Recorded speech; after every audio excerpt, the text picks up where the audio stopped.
I got bad news. Recessions happen. The good news is that there's things we can do to help us get us through those recessions. When the recessions come, most people panic, they sell, they freeze, and they make emotional decisions. Smart people, people that are good with money, don't do this. There are 4 items I'd like you to consider, action items to do when we enter a recession.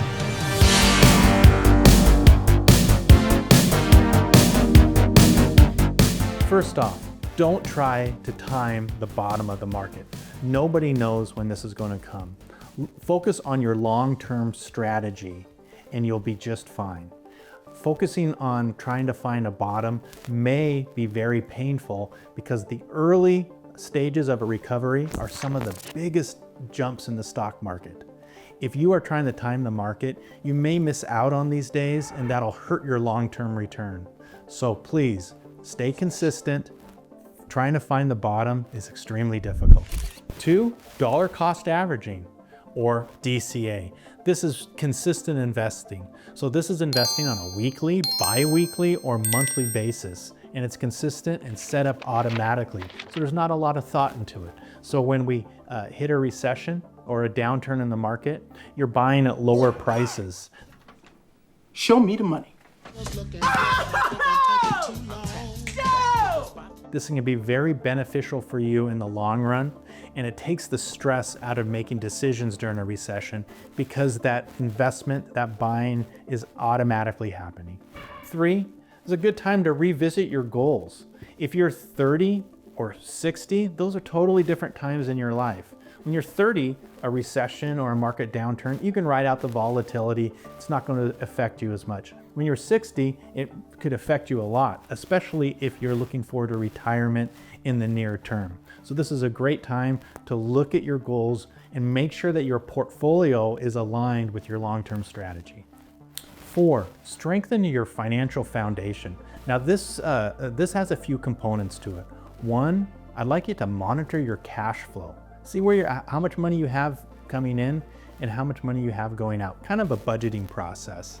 The other thing is look at your emergency fund. Make sure that your emergency fund is adequate for your point in life. I tell people roughly, if you have children, have 6 months of income in your emergency fund. If you're married, no children, or single with no children, I think 3 months is okay. Also, pay down high interest debt. If you've made the mistake of getting some high interest debt, this is a good point in time, if the cash flow provides, to pay that down. No, this could be explained. Dad, we had the FISA clients. Right, the porterhouse from Argentina. The expensive champagne and the wine. We had to buy champagne. And you ordered all the sides. Tell them about the sides you ordered. The sides, so... Sides? Yeah. Sides? $26,000 worth of sides? This will help you in the future. Also, avoid lifestyle creep. What that is as you earn more money and get a bonus, get a promotion, you spend that money. You upgrade everything. You upgrade your car, your house, your vacation. This is something that, if you can control, will put you on a lot firmer foundation to get through these recessions. 3 things not to do in a recession. Don't panic sell. Don't read the headlines and think, oh, I have to get out, because the headlines are going to be very negative. The other thing is don't chase the hot investment at the time in a recession. When there are downturns, some stocks will be doing really well and they'll get overcrowded. Everybody will try to get into those things.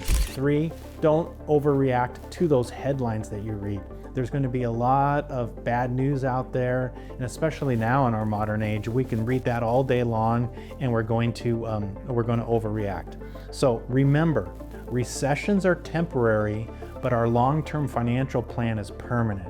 So we'll last through those recessions and we'll get through the other side. Stick to your plan, make sure it's aligned with your goals, and you're going to be fine. Thank you for joining us here. I hope you learned something. My email is in the description below. Please reach out if you have any questions. I'd be happy to talk to you about it. And join us here next time at Brightwell.